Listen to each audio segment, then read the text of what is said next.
Bueno, qué bueno que estamos ya aquí en nuestro culto especial de la Reforma. Por eso es que nos vamos a tardar más que los otros sábados, ¿verdad? Porque vamos a tratar, tenemos dos intervenciones, dos predicaciones. Es interesante, es importante, ya que se acomodaron muy bien ahí, ya nos van a echar la luz también para que pueda ver ahí su Biblia. Quiero comenzar como para que entremos así un poquito en materia, comentándole que qué raro es el hecho de que yo doy gracias a Dios, es la verdad, doy gracias a Dios de que ya no se anden aquí con esas bayuncadas de Halloween aquí en este país, ¿vea? Hubo un tiempo en que habían agarrado como un poquito de auge, siempre el comercio, ¿vea? El mercadeo queriendo vender sus cosas, pues le daban bastante énfasis a este día. Quiero contarle que mi hija me estaba escribiendo hoy en la mañana y me llamó la atención un término que ocupó. Mi hija tiene unos gemelitos de 3 meses, ya casi, ¿vea? 3 meses prácticamente. Y me escribí y me dice: mira papi, te quería preguntar algo. Aquí en este país, como hay un montón de cristianos con doble moral, me dijo, esa es la palabra a la que me quería referir. La mayoría, me dijo, visten a los niños, los disfrazan y se van a los centros comerciales. Allá en los Estados Unidos este día es cosa seria. Y en los restaurantes, en todos los lugares, y les dan dulces a los niños y allá andan los niños disfrazados de diablos, ¿vea? Algunos pues, y otros de otras cosas pues. Pero lo que le quiero decir es que en lo que ella me escribía me decía que allá la mayoría de cristianos no tienen problema alguno en celebrar el Halloween. Y no, sí. ¿Sabe qué dicen? Si los niños ni saben, pues si eso es lo peor, que ni saben las criaturas usted. Es un día no pagano, es un día diabólico. Y es un día en que se ejerce una influencia del diablo sobre las personas que no conocen de Dios, tremenda. Entonces, qué bueno que aquí en El Salvador está bajando esa influencia, y yo espero que no hayamos cristianos de doble moral, ¿verdad? Que para una cosa somos estrictos y para otra no. Y bien lo decía nuestro pastor, que lo mismo es el Día de los Muertos, hermanos. No nos demos garabato, ¿verdad? De que decir, no, si es que mire, yo voy porque me gustan las hojuelas, ustedes, esas cosas bien ricas, con ese aceite rancio que las hacen usted, y hasta le puede dar un dolor de estómago.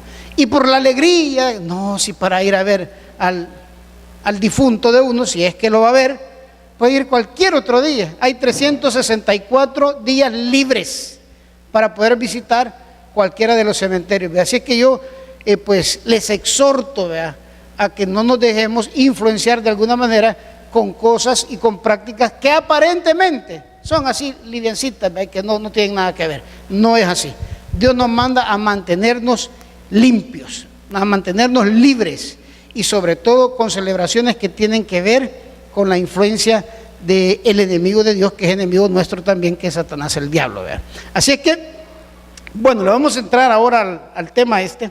El tema es la reforma y la política. Suena un poco raro, ¿verdad? La reforma y la política. Vamos a ver, primero, qué es la reforma en grandes rasgos, ¿verdad? Y luego después, que también es la política y hasta dónde la iglesia tiene que estar involucrada en la política, ¿verdad?, en esa palabra. Pero para dar pie al mensaje, vamos a leer ahí en Romanos capítulo 13. Si trajo su Biblia, búsquelo por favor. 13 del versículo 1 al 10. Yo creo que aquí se lo van a poner. Ahí está ya, sí está ya.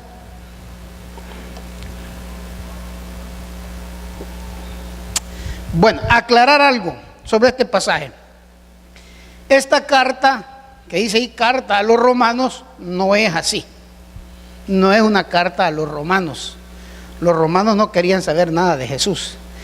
Es la carta que Pablo escribió a los cristianos que estaban en Roma, porque había que aclararles algunas cosas. ¿Sabe que la mayoría de cristianos querían hacer una especie de revolución, de quitar el poder, de sacudirse el poder del imperio romano y a ellos tener su propio gobierno? El pueblo de Israel siempre fue gobernado teocráticamente. Dios ponía reyes, aunque había una monarquía, Dios los ponía. Y vamos a llegar a ese punto en donde la ley del pueblo de Dios estaba escrita y no se podían mover, tenía que cumplirse al pie de la letra. Entonces el pueblo de Israel, al estar bajo el dominio de un imperio pagano, un imperio idólatra, un imperio que los había atropellado por tanto tiempo, aunque ya habían, porque de ahí viene la negociación que hizo la iglesia de ese entonces con el imperio romano. Entonces Pablo escribe a los cristianos que están en Roma para explicarles un poco cómo debe ser la conducta y cómo debe ser la participación de la iglesia primitiva ante un gobierno como el de Roma. Empecemos a leer el primer versículo, que dice así. Fíjense con la palabra que comienza: sométase toda persona a las autoridades superiores, porque no hay autoridad sino de parte de Dios, y las que hay por Dios han sido establecidas. Ok, vemos el 2. De modo que quien se opone a la autoridad, a lo establecido por Dios, resiste, y los que resisten acarrean condenación para sí mismo. Porque los magistrados no están para infundir temor al que hace el bien, sino al malo. ¿Quieres pues no temer a la autoridad? Haz lo bueno y tendrás alabanza de ella. Porque es servidor de Dios para tu bien, pero si haces lo malo, teme, porque no en vano lleva la espada, pues es servidor de Dios, vengador para castigar al que hace lo malo. Por lo cual es necesario estarle sujeto, no solamente por razón del castigo, sino también por causa de la conciencia. Pues por esto pagáis también los tributos o impuestos, me puede llamarle impuestos también, porque son servidores de Dios que atienden continuamente a esto mismo. Pagad a todo el que debéis, al que tributo, tributo, al que impuesto, impuesto, al que respeto, respeto, al que honra, honra. No debáis nada a nadie, sino el amaros unos a los otros, porque el que ama al prójimo ha cumplido la ley. Porque no adulterarás, no matarás, no hurtarás, no dirás falso testimonio, no codiciarás, y cualquier otro mandamiento en esta sentencia se resume: amarás a tu prójimo como a ti mismo. El amor no hace mal al prójimo, así que el cumplimiento de la ley es el amor. Oremos, hermanos. Padre, te damos gracias por tu palabra. Te pedimos, Señor, que nos hables por medio de ella, que nos aclares, Señor. Estamos contentos hoy, celebramos un año más de que naciese ese movimiento que se conoce como la Reforma. Gracias, Señor. Te pedimos también por los hermanos que aún no han venido, pero que vienen en camino, que los traigas con bien. Padre, yo me despojo de toda capacidad humana, de todo conocimiento humano, y te pido sabiduría de lo alto, Señor, sabiduría de la de arriba, para que podamos todos entender y recibir esta palabra de Dios implantada con mansedumbre, que puede salvar nuestras almas. Gracias, Padre, en el nombre de Cristo Jesús te lo pedimos, Señor. Amén y amén. Gloria a Dios. Bueno, es un poco largo esto. Vamos a ver hasta dónde alcanzamos a llegar, porque lo que vamos a estudiar en realidad es la propuesta que Juan Calvino hizo a la iglesia actual de ese entonces. Pero ¿por qué Juan Calvino tuvo que hacer esto? Quizás empezar, ¿qué es la Reforma protestante? Esa palabrita de protestante como que ya se cambió, pero antes, yo recuerdo cuando era un chiquillo, que hace mucho tiempo ya, hablaban mucho de los protestantes, decían, no, ese no es católico, ese es protestante. Pregunto yo, ¿se considera usted un protestante? Sí. ¿Por qué?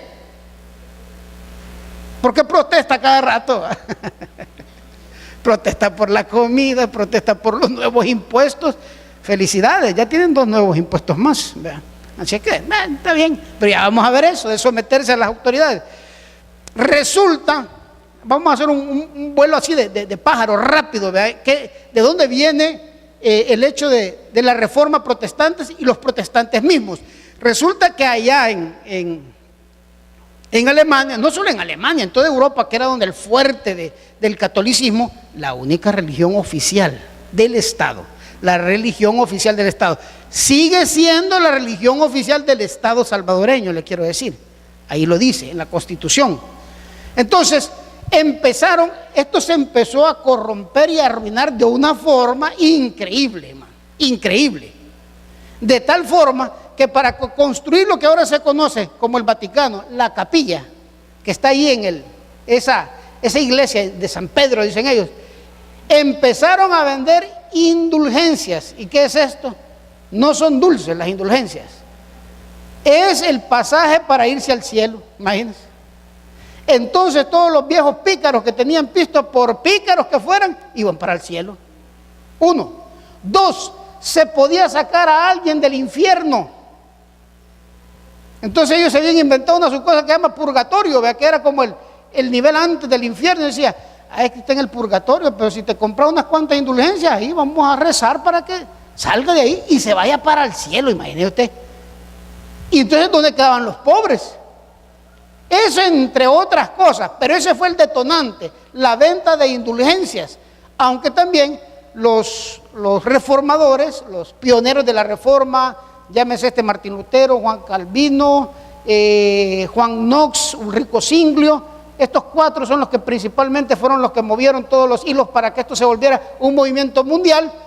Ellos también dijeron esto de que el sacramento se llama, el de la hostia y el vino, que la hostia se llama transustanciación, que la hostia se convierte en el cuerpo de Cristo y que el vino se convierte en la sangre de Cristo. Tampoco, no, esto ya no es así, pues, o sea, ¿por qué nos estamos mintiendo? No es así, si cuando echaban el bombazo sentían que era vino, no hay tales de sangre. Entonces dijeron, no. Ahora nosotros como protestantes creemos en la consustanciación, que significa, creemos que eso representa el cuerpo de Cristo y representa la sangre de Cristo.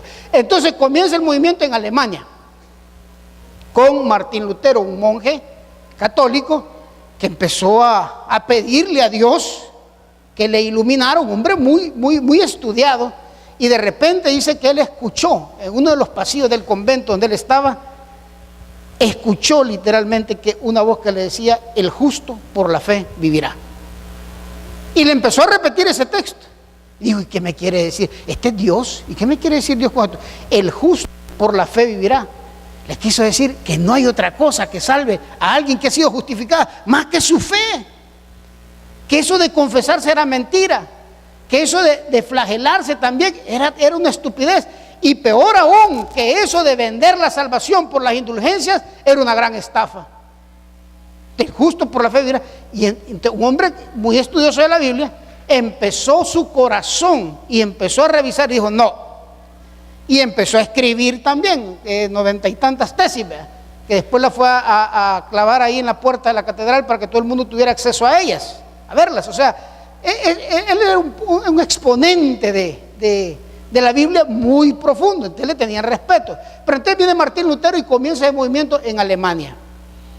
Entonces se forma un segundo grupo de religiosos, los que no creían en el Papa, en la infalibilidad del Papa, porque sabe usted que la Iglesia Católica, Apostólica y Romana dice que el Papa es infalible, o sea que nunca se equivoca, nunca. Entonces ellos creen en 3 cosas: en la Biblia, que eso es lo que menos creen, en la infalibilidad del Papa y en la tradición católica. Entonces estos protestantes dijeron no, esto no puede ser así, y empezaron ese movimiento de protesta. Y mucha gente, porque mire, como dice en Juan 8:32, y conoceréis la verdad y la verdad os hará libre. Mucha gente al ir conociendo la verdad empezó a sentirse libre y dijo, es cierto, si el cielo es accesible por la fe, por haber sido justificados por Cristo Jesús. Empieza ese movimiento ahí en Alemania y se va regando por toda Europa. Pero lo que vamos a ver ahora fue de alguien que se llamaba Calvino. Ese estaba en Francia. Y se tomó el trabajo de analizar esto que acabamos de leer: los gobiernos humanos y la iglesia. ¿Cómo tiene que reaccionar uno? ¿Cómo tiene que reaccionar el cristiano ante la política? Entender qué es política y cuál es la política partidaria también. Ahí es donde, miren, yo he estado va de leer eso y otras cosas también. Y yo digo, qué fascinante cómo Dios, no digo que Dios inspiró, iluminó a estas personas para que entendieran cómo realmente deberían de ser las cosas, porque quiero aclarar esto, las cosas no son como Él las propone, pues ya lo vamos a ver, no es así, las cosas no son así, pero así es como tendría que ser. Entonces, Juan Calvino escribe todos estos puntos y explica cómo debería de ser la relación de iglesia, llámese la iglesia, el grupo de personas que adoramos a Dios, y el Estado. ¿Cómo debe de ser? ¿Cómo es ahorita la relación de la iglesia del Estado, o sea, la iglesia católica? ¿Cómo ha sido siempre con el Estado, con el gobierno? ¿Cómo es, hermano? Están separados y bien unidos, va. A veces hay como luchas de poder allá adentro también. Yo no sé si usted sabe esto que le voy a decir. Cada iglesia católica, ese pedacito de tierra, no es del Salvador. No es. Por eso es que los malacates, por eso es que los que protestan se meten a catedral. Supuestamente no tendrían que sacarlos de ahí. No pueden entrar a un lugar que se llama Nunciatura Apostólica, que está ahí por el escalón. No puede entrar ninguna de las autoridades del Salvador, porque ¿sabe quién es el dueño? Don Francisco es el dueño, pero no el de Sábado Gigante, ¿o no? No tiene nada aquí en El Salvador. El Papa es el dueño de todo eso. Cuando yo estuve aquí estudiando una certificación para una cosa ahí para saber más de los bolos, yo tenía gente que eran católicos y que trabajaban así en las iglesias, y me dicen que toditito ahí, llámese bautismo, llámese misa de cuerpo presente, llámese casorio, que es lo mismo que la misa, cualquier cosa de esa. Cuando pagan, no crean que agarran esa plata y la distribuyen aquí. Cada mes hacen un recibo, empaquetan eso y va para el Vaticano. Los gastos de aquí son otra cosa, va para allá. Ese es el poder que tiene la iglesia ante el Estado, por lo menos ante el Estado de El Salvador. No podemos hablar de otros lados, no sé yo cómo se estará manejando esto en otros países, en otras latitudes. Entonces Juan Calvino, preocupado por esto, dijo, voy a hacer una propuesta, y esa es la que vamos a ver hoy. No creo que la alcancemos a ver toda, pero vamos a ver ahí algunos puntos importantes. Y ¿sabe qué es lo interesante también? Que Juan Calvino nos quita hay como un tabú en el cristiano. Y yo le digo porque vengo de una organización que es así, que es abstenerse y abstraerse de todo lo que tenga que ver con el Estado, de todo, inclusive no votar. Y esta es la organización de los Testigos de Jehová. ¿Y que se habrá metido el gato aquí adentro? ¿Usted qué? Truenan, ve. Ya vamos a orar para que les salgan todos. Los Testigos de Jehová no votan. Los testigos de Jehová, ellos dicen que ellos sí se someten a las autoridades. Someterse a las autoridades es no robar. Someterse a las autoridades no es manifestarse. Someterse a las autoridades, pero por ejemplo, el servicio militar obligatorio en los Estados Unidos, ¿sabe quiénes no lo hacen? Los Testigos de Jehová. No lo hacen. Ganaron esa batalla legal y ellos están exentos de ir al cuartel. No se echan la platada. Aquí tampoco. Y si alguien los quiere obligar, pues nos morimos, dicen. Ellos están completamente separados. ¿Será eso correcto? Pues ya vamos a ver el enfoque que el hermano Calvino hace de estas cosas. Miren lo primero que dijo él. Dice, Calvino propuso la separación de la iglesia y el Estado, la separación, pero no la religión, o sea, la iglesia, del Estado, puesto que Dios es soberano. Entonces, Calvino dijo, y a mí se me viene un dicho ahí, ¿verdad? Que algo bayunco también. Miren, juntos, pero no revueltos, ¿verdad? La iglesia tiene que tener su funcionamiento, el Estado tiene que tener su funcionamiento, pero ninguno de los dos tiene que invadir el del otro. Aunque el Estado no tiene que ser un Estado ateo. No tiene que ser. Esa es la propuesta de Calvino. Yo no le digo que sea hacia aquí, hacia aquí ya llevamos ya varios ateitos, un saibaba y así de todo. Aquí está todo surtido. Entonces dice Calvino, mire, primero hay que separar Estado e iglesia. Estado e iglesia. Hay que separar. Los funcionamientos no pueden estar unidos, pero eso no quiere decir que el Estado no tendrá nada que ver con lo que la iglesia predica. Al contrario, mire que dice el punto 2. Dios debe gobernar sobre la iglesia y sobre el Estado. El Estado gobierna los asuntos de la iglesia. El Estado gobierna los asuntos de la iglesia, manteniendo una tranquilidad interna, de tal manera que la iglesia pueda cumplir con su misión de evangelizar y discipular a todos los ciudadanos. Lastimosamente que ya no sé ni a dónde dejé guardado una licencia que le dan a uno en las asambleas de Dios. En la denominación Asambleas de Dios, cuando uno es pastor de ahí, pues le dan una licencia, en donde atrás está el artículo que a uno lo autoriza a predicar el Evangelio de Dios. Ahí está el artículo 180 y no sé cuánto se me ha olvidado. Ahí dice: el portador, en base al artículo tal de la Constitución Política, puede predicar la palabra de Dios en cualquier lugar del territorio salvadoreño. Y pide a las autoridades militares y civiles que se le respete, pero no solo que le respete, que se le proteja y que se le dé las condiciones para que lo pueda hacer. Entonces, como vemos ahí, el Estado lo que tiene que hacer es cuidar de las leyes que ya hay para que la iglesia pueda trabajar. ¿Y cuál es el trabajo de la iglesia? ¿Cuál es? Pues predicarse, el trabajo de la iglesia. Entonces el Estado con sus leyes debe de hacer eso. Ahora, ¿qué le corresponde a la iglesia? Veamos, en la separación que hay, miren. La iglesia, al ayudar a los creyentes a madurar, nutre al Estado produciendo ciudadanos modelos. De esta forma, la iglesia y el Estado se autocorresponden. ¿Se entiende eso, hermano?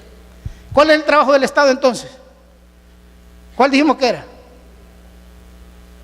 Hacer cumplir las leyes para proteger a la iglesia y su funcionamiento. Proteger el trabajo de la iglesia, que es predicar la palabra.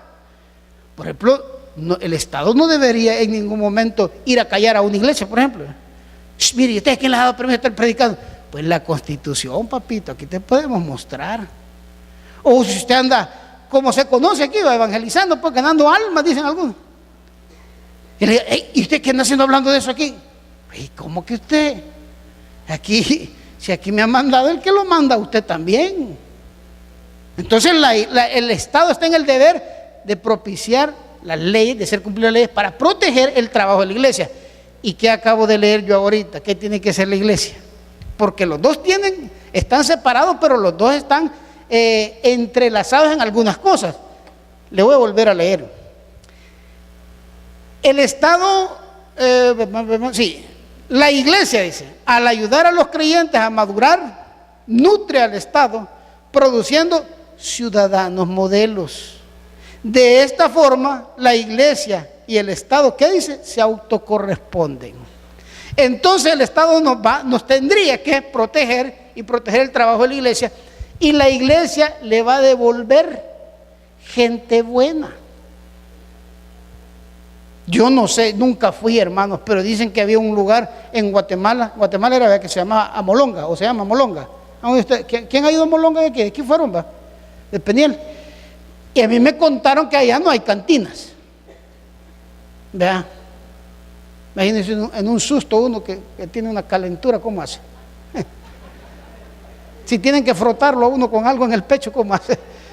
No hay cantina. ¡Qué bueno! Porque ¿qué son las cantinas? Aunque un negocio del Estado, es un problema del Estado.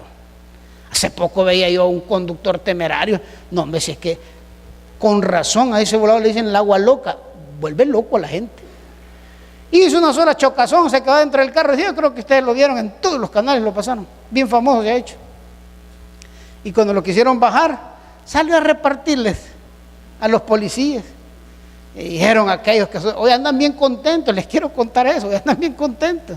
Y si se les corre para el monte, le echan el helicóptero, ahí vea. Hoy no andan con tonteras. Entonces, el Estado se nutre con las personas que la iglesia le está mandando. Pero mire qué triste ver, pues es que este país es especial, yo por eso quiero tanto a El Salvador. Y si volviera a nacer, yo nacería en Finlandia. Bien que Finlandia es bien bonito.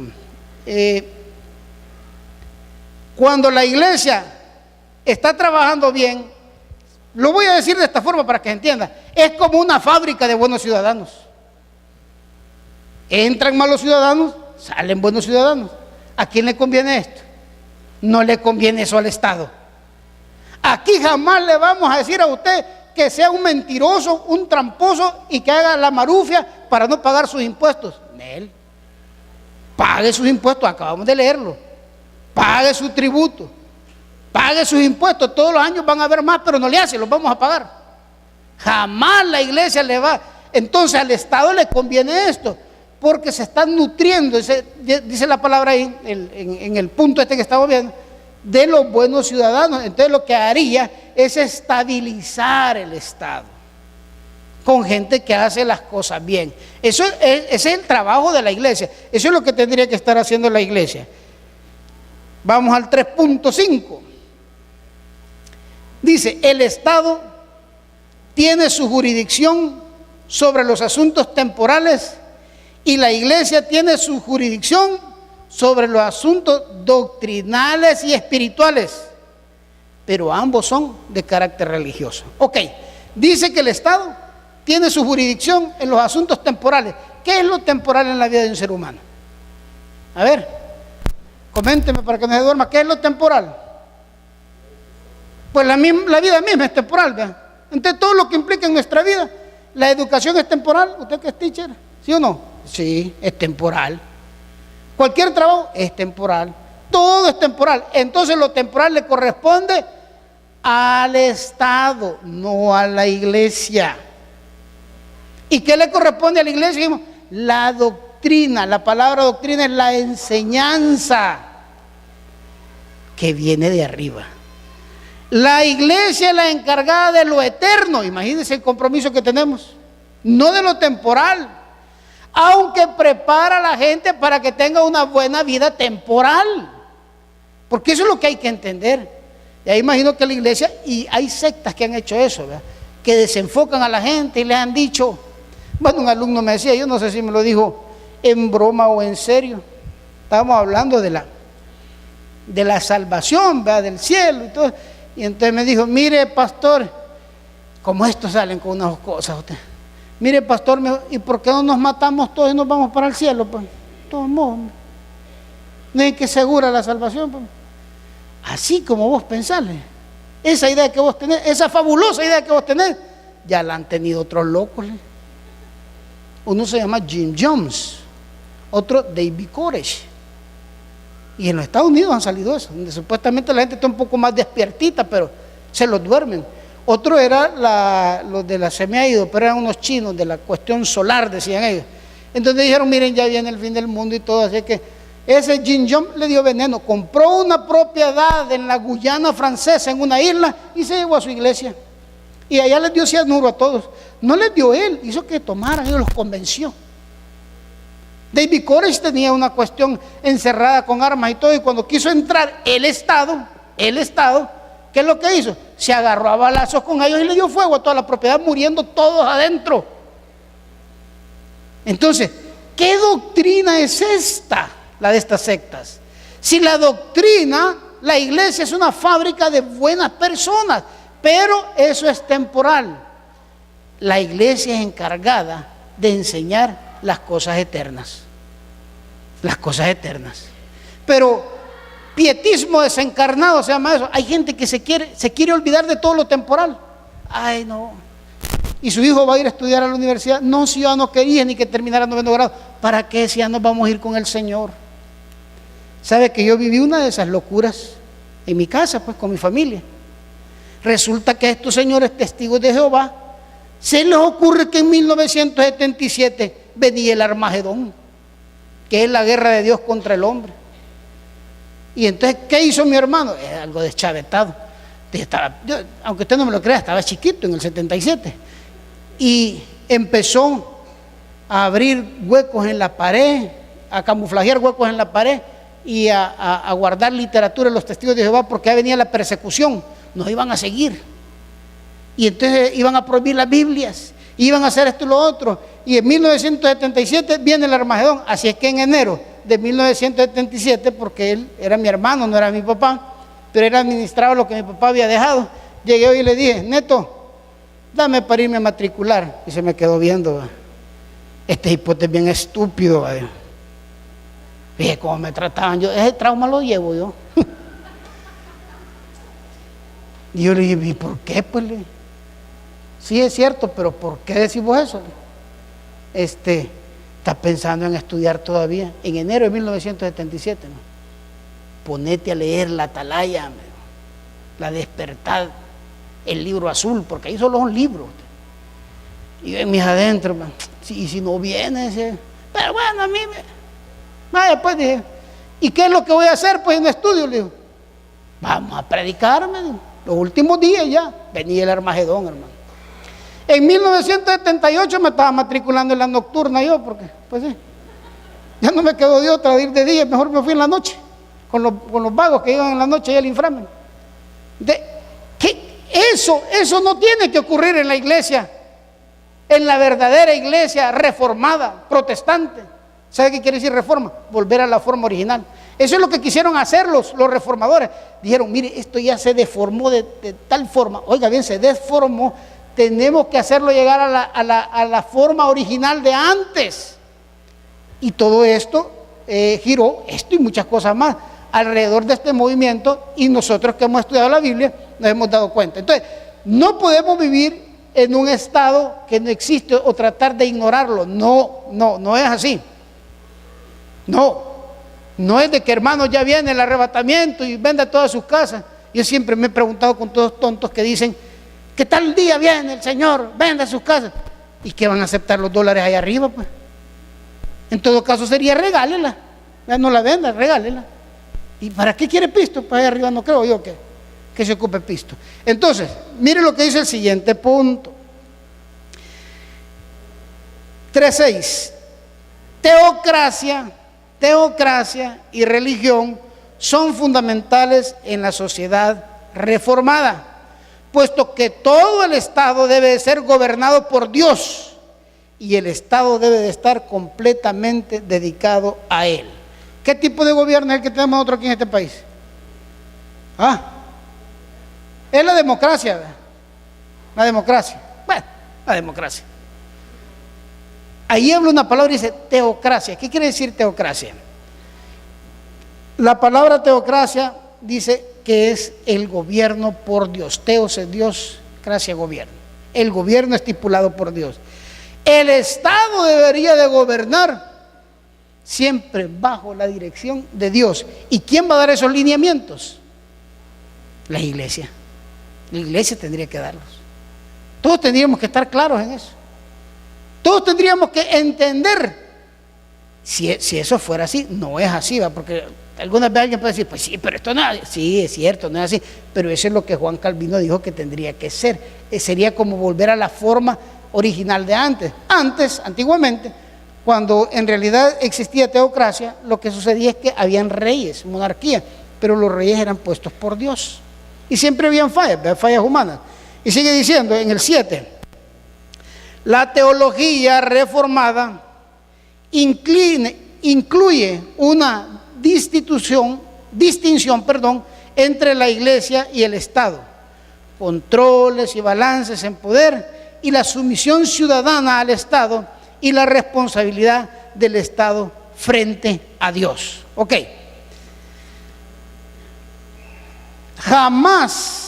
Jamás la iglesia de Dios tiene que estar llamando al alzamiento a nadie. ¿Cómo comenzamos leyendo el versículo que leímos de Romanos? ¿Cuál es la primera palabra que está ahí, hermano? Sométase. Nosotros no estamos para darle golpe de estado a ningún estado, valga la redundancia, no. Y si alguien incita a eso, no, eso no es de Dios. Nos vamos a someter, claro, nos vamos a someter hasta donde el Estado no empiece a reñir con lo que dice Dios. Hasta que el que gobierna las cosas temporales no se meta con las cosas eternas, hasta ahí. Por eso es que Calvino pedía una separación del Estado y de Iglesia, y no esa unión que existe ahora. Vamos al siguiente, que dice así: la Iglesia no debe entorpecer las labores del Estado, ni el Estado debe estorbar las de la Iglesia. Mire qué interesante. La Iglesia nunca debe de entorpecer las labores del Estado. Dígame usted, ¿qué actividad al entorpecerla, la Iglesia, por ejemplo, al entorpecerla, crearía como un caos, o que un Estado se viera tambaleando ahí para ser un Estado fallido? ¿Sabe cuál es? Las votaciones. ¿Qué se le dice aquí, hermano, cuando hay votaciones? Vaya, vote temprano por el que a usted le guste, vea, y se viene después para la iglesia, pues. O si no, váyase de aquí a la iglesia y vote por el que usted. Porque mire, para eso el sufragio se llama, para eso de elegir el voto, ahí sí que hay. Bueno, hay gente yo he oído gente que dice que no sabe por quién va a votar hasta que ya esté en el puesto. Y hoy con esas sábanas que le dan a uno, usted, no, hombre. Si hoy es el loco que se comió la papeleta la vez pasada, se harta la sábana, se empacha. Si yo no hallaba dónde ponerme, usted, la puedo poner en el suelo, le dije, déjela y tírela ahí, como que era la alfombra de Aladino, ¿verdad? Y mire, hasta yo me estaba mareando de ver tantas caritas, hoy un montón de caritas, y que el voto cruzado. Pero bueno, los testigos de Jehová no votan. Allá va el que está haciendo tronarlos. Esto significa algo, hermanos, ese gato atravesándose la iglesia. Significa que hay ratones. Bueno, entonces,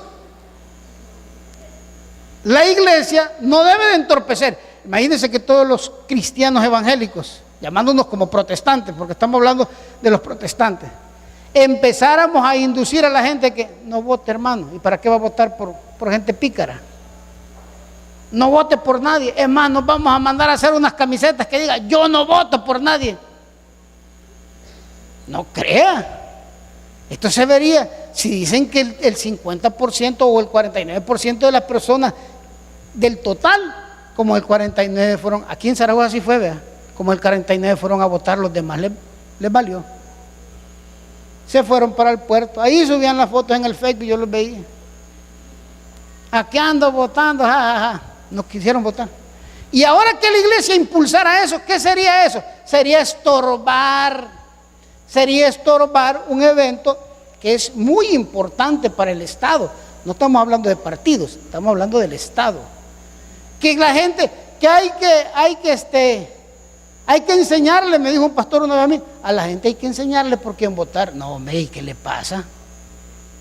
No, sí que la gente, ¿sabe qué tenemos que hacer nosotros? Orar para que Dios nos dé sabiduría, eso sí, para ejercer ahí ¿verdad?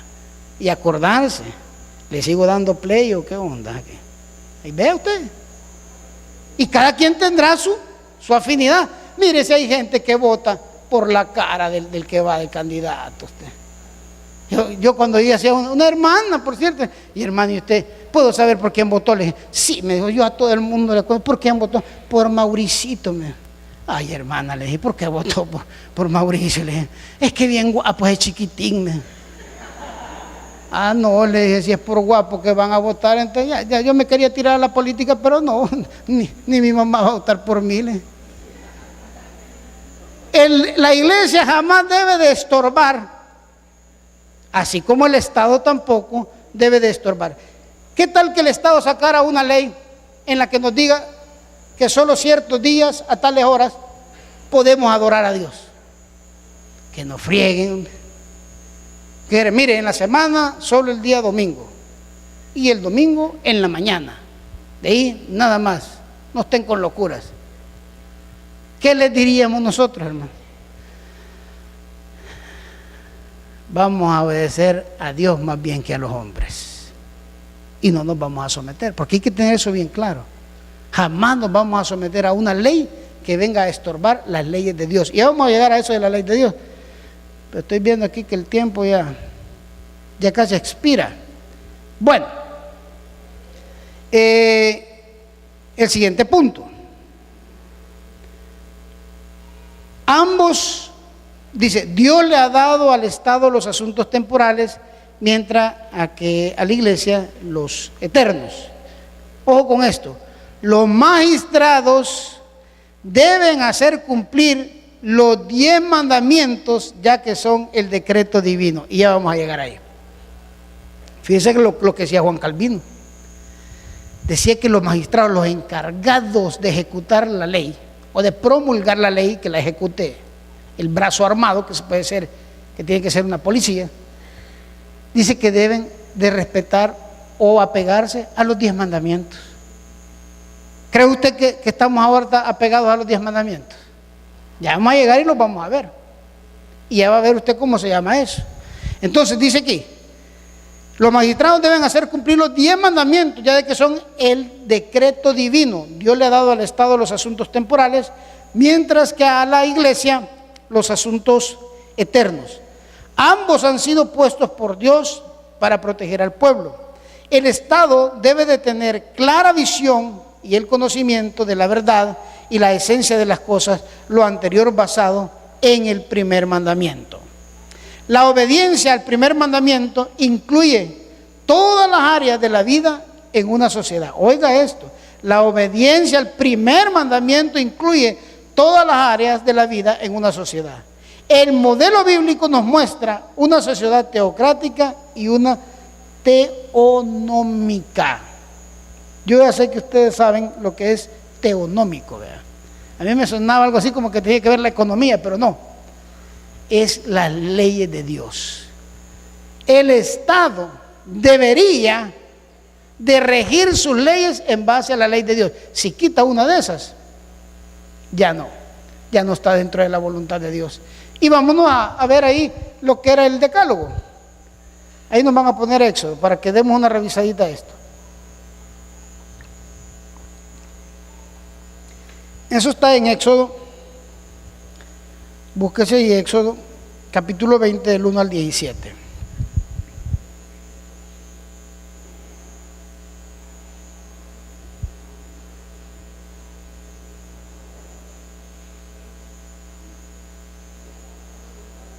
Solo le vamos a dar una como repasadita a esto para ver. Esto, bajo estas leyes tendrían que regirse las leyes del Estado. Amén, dice. Y habló Dios todas estas palabras diciendo: yo soy Jehová tu Dios, que te saqué de la tierra de Egipto, de casa de servidumbre. No tendrás Dios, ¿qué dice? Solo pregunto, pero no me conteste, ¿se cumple esto en el Estado salvadoreño? No, vea. No te harás imagen ni ninguna semejanza de lo que esté arriba en el cielo, ni abajo en la tierra, ni en las aguas de debajo de la tierra. Ahí pregúntese usted si está cumpliendo. No te inclinarás a ellas, ni las honrarás, porque yo soy Jehová tu Dios, fuerte y celoso, que visito la maldad de los padres y los hijos hasta la tercera y cuarta generación de los que me aborrecen, y hago misericordia a millares de los que me aman y guardan mis mandamientos. Ahí solo con el 1. Le voy a leer lo que le voy a repetir lo que acabo de leer. Dice: la obediencia al primer mandamiento incluye todas las áreas de la vida de una sociedad. Al quebrar este mandamiento, cualquier estado que sea, al quebrarlo, ya está fuera de lo que Dios le está pidiendo como gobierno. Al quebrar el primer mandamiento, ya lo leímos. No se digan todos los que siguen ahí. Y entonces alguien me preguntaba: mire, y solo son 10, no, son 614 mandamientos y preceptos. Pero lo que sucede es que según la ley de Dios, todos los demás mandamientos eran para que el pueblo número 1 tuviera una identidad, o sea, que supiera que era el pueblo de Dios y sus leyes. Los otros eran para la convivencia, ¿ya? Por ejemplo, hay leyes, habían leyes de estética y de higiene. ¿Cómo se tenía que hacer? No habían aguas negras. ¿Cómo se tenía que hacer en el campamento de Dios para cuando uno iba a hacer del 1 o del 2? Hasta incluye ahí, si usted es acucioso y lee eso en Levíticos, que andaba uno con una estaquita. ¿Sí? Dice que parte de la indumentaria del israelita era una estaca. Y entonces, ¿y para qué iba a andar esa estaca? Porque con esa estaquita, cuando salía fuera del campamento, hacía un hoyito, o sea, tipo gato, ¿verdad? Hacía un hoyito, hacía ahí su necesidad, lo aterraba y ponía una estaca para que otro no fuera a repetirse ahí, pues. Leyes así, se ven así, pero, y ahí da la explicación, hermano, ahí da la explicación el porqué de esa ley. Dice, porque cuando Jehová visitar el campamento, pues no van a ver ahí cosas sucias, el pueblo de Dios. De ahí habían otras de quienes podían adorar. Dice que los enanos no podían adorar, imagínense qué tremendo es. Los que tienen nube tampoco. Y hay una serie de cosas que ahí las lee usted. Pero los 10 mandamientos, ¿qué pasa? ¿Qué pasaba si alguien quebrantaba uno de los 10 mandamientos? ¿Sabe usted qué es lo que pasaba? Le tocaban las pedradas. Así de fácil. Entonces que es el decálogo, es el modelo a seguir de cualquier estado. La pregunta es, ¿por qué andan mal algunas veces los gobiernos y los estados? Y los cristianos tienen o deben o pueden estar inmersos en la política en el sentido estricto de la palabra. Sí, porque la política es los asuntos del pueblo. Nosotros no nos vamos a aislar del pueblo, jamás. Somos parte del pueblo. Y en el sentido estricto de la palabra, ¿verdad? Que política quiere decir los asuntos del pueblo, o el arte de gobernar los asuntos del pueblo. La Iglesia Cristiana Peniel de Zaragoza, a la cual usted y yo pertenecemos con mucho orgullo, voy a decir, no, pero es una palabra muy fea, con mucho honor, está metida en la política de Zaragoza, ¿sí o no? A ver si han entendido. ¿Sí o no? Sí, porque estamos en los asuntos del pueblo. En nuestra línea, por supuesto, en los asuntos eternos. Los temporales, ¿quién los tiene que ver? Allá el señor alcalde, ¿verdad? Que ahorita, pues, los temporales quedan tapar baches, pero ahí vamos con todo. Eso es los asuntos. No nos vamos a meter en los asuntos de Dios, pero sí estamos inmersos en los asuntos del pueblo. O sea que sí estamos en la política, en el sentido bueno o estricto de la palabra. Ahora, el cristiano no debe de participar en política partidaria. Ahí sí no. Algunos dicen, pero ¿por qué no? Si yo me quiero meter en política. No, si usted quiere hacerlo, apoyo. Lo que les quiero decir es que no vaya a ser influenciado por eso, porque ahí son otros 10 pesos. Ahí es distinto. La política partidaria, los que han estado en política partidaria saben eso. Ahí es otra cosa. Ahí no es en qué vamos a ayudar al pueblo, sino que en qué nos vamos a ayudar ellos tienen un mandamiento especial, ¿verdad? Los de la política partidaria. Ellos nunca le piden a Dios que les dé, sino que les ponga donde hay, porque ellos solitos agarran de ellos. Se sirven con la cuchara más grande.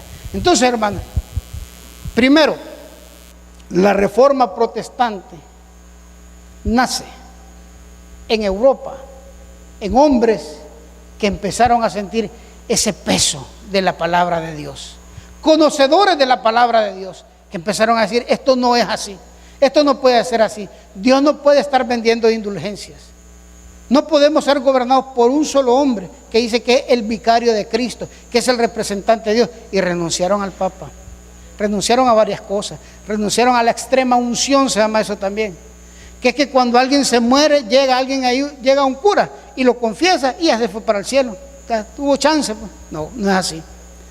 Y renunciaron también al sacramento de que la hostia se convertía en carne y el vino en sangre de Jesús. Todas estas cosas, ¿por qué nos interesan? Porque son nuestras raíces. De ahí venimos nosotros, hermano. De ahí venimos. ¿Y somos reformados? Sí, porque queremos volver a la forma original de Dios. ¿Y cómo era la forma original de Dios? Ahí está en la Biblia, en los libros de los Hechos. En el libro de los Hechos ahí está. Cómo se congregaban, cómo vivían unánimemente, cómo repartían todo entre sí y cómo ponían en primer lugar la misión que ha dejado Jesús, que era predicar la palabra de Dios. Eso era todo. lo eterno, no lo temporal que lo haga el Estado. Entonces, hermano, lo otro es, no queremos estar en contra del Estado en ningún momento, al contrario, queremos que haya una separación, queremos ayudar al Estado, dando buenos ciudadanos, dando buenas ideas y sobre todo orando por nuestros gobernantes para que puedan hacer un buen trabajo. De todos estos mandamientos, que hoy, por cierto, vimos uno, de estos 614, algunos dicen con 13, pero entre 13 y 14, alguien se le acercó a Jesús y le dijo: Maestro, ¿cuál es el primero de todos los mandamientos? Pero lo hizo para probarlo. Y esto viene al caso mencionarlo, porque después de ver nuestras raíces, de dónde hemos venido, que esto es extenso, hermano. Cada quien escribió un montón. El reformador Martín Lutero escribió sus 90 y tantas tesis. Juan Calvino tiene unos escritos increíbles. Yo los he visto, hermano, y con solo verlo le da uno, se cansa de leerlo, pero es increíble. Lo que hemos visto ahora nada más son como los puntos principales y relevantes, ¿verdad? Y no todos, por cierto. Pero cuando le hacen esta pregunta a Jesús, que lo hacían por probarlo, Jesús hubiera podido extenderse y escribir un sofisma difícil en el aire, ¿verdad? Y empezar si Jesucristo pues es Dios, Él es el verbo, Él es el que le da vida a la palabra. Pero Jesucristo no le dijo, no empezó a dar esa cátedra, sino que le dijo: te los voy a resumir en dos. Y el primero es el mandamiento que todo hijo de Dios debe de tener: amarás a Jehová tu Dios con todo tu corazón, con toda tu alma, con toda tu mente y con todas tus fuerzas. Ese es el primero de todos. Entonces, la palabra que se repite ahí varias veces, todo. Dios no quiere un poquito de cada cosa, quiere todo. Y luego dijo: y a tu prójimo como a ti mismo. Ahí ves, ahí entra la política. Claro que nos vamos a preocupar por nuestros prójimos, por nuestra comunidad. ¿Y cómo es la mejor manera de ayudarle a nuestra comunidad? Llevándole esa verdad que libera. Esa es la mejor manera. Y los cristianos están llamados también a ayudar a alguien que está pasando por un problema económico, por ejemplo. Por supuesto que sí, en la carta de Santiago lo dice.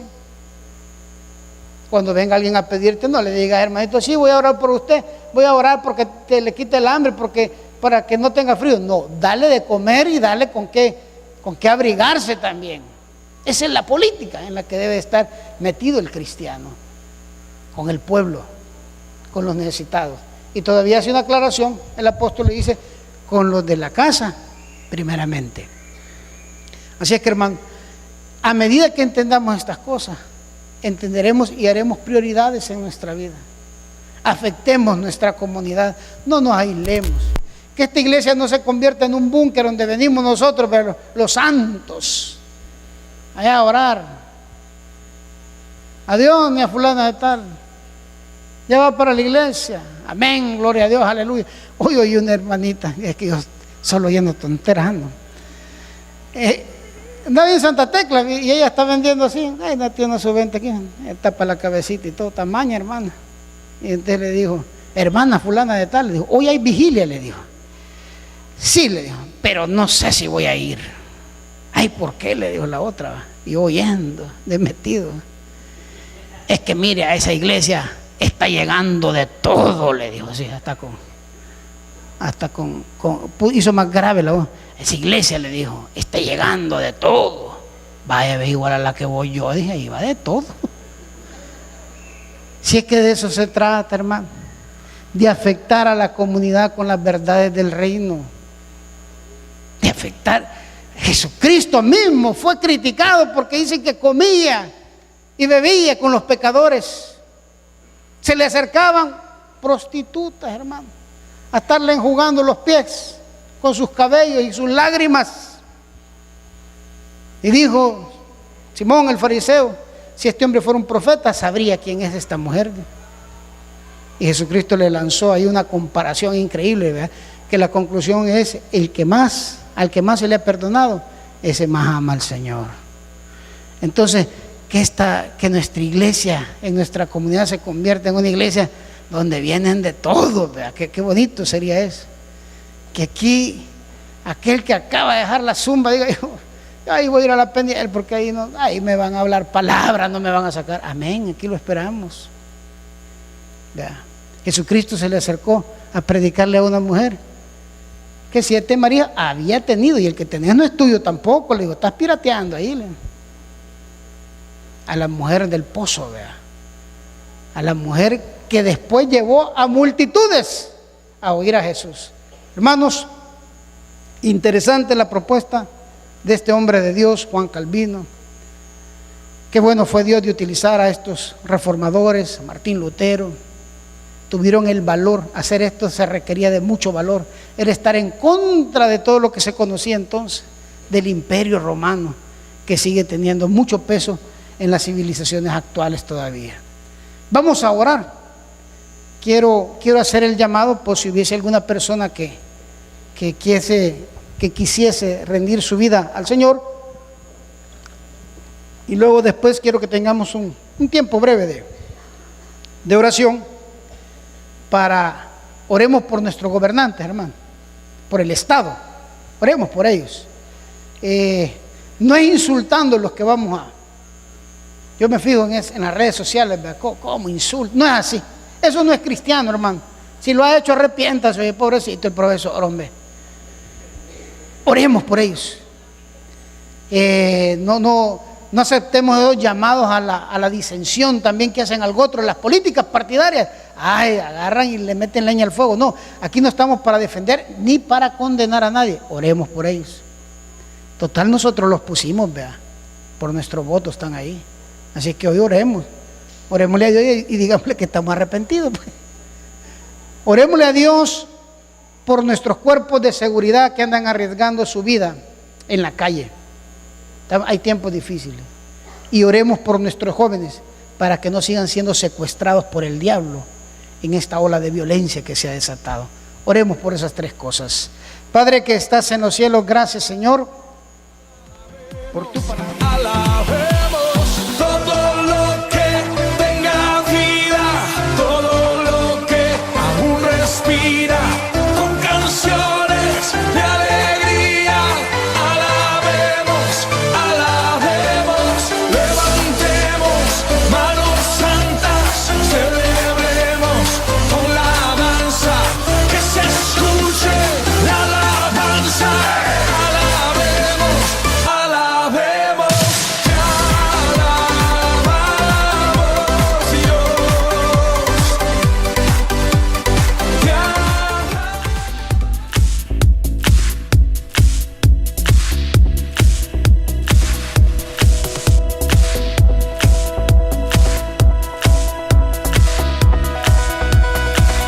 roto estaba mi corazón, pero tu mano me rescató. Del polvo yo volví a nacer. La salvación en ti encontré.